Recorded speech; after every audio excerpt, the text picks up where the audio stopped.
The difference between a request and a demand is not merely linguistic, it is existential. A request opens space for coordination, negotiation, and co-creation. A demand collapses that space, replacing partnership with compliance.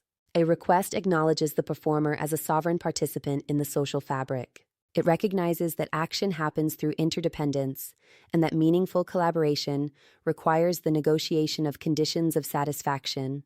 When we make a request, we grant the performer the right to ask questions, to propose alternatives, and if necessary, to say no. In that freedom, a future of possibilities is born. The relationship deepens, trust expands, and new pathways for emergent action appear.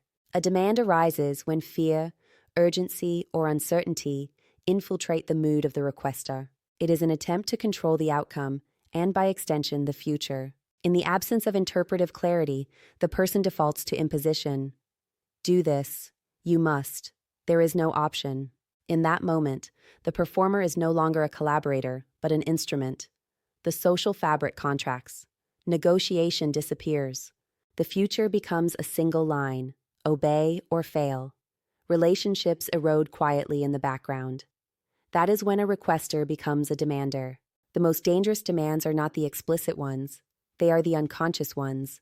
People often believe they are just asking, unaware that the performer has neither permission to negotiate nor the freedom to decline. Demanders cannot see themselves acting from fear, pressure, or their own breakdown of interpretation. Awareness begins when demanders learn to observe whether the performer is truly free to negotiate the conditions of satisfaction. That distinction alone reorganizes a demander behavior by turning it into a requester behavior. In complex environments, projects, organizations, partnerships, demands may produce short-term action, but they destroy long-term capability.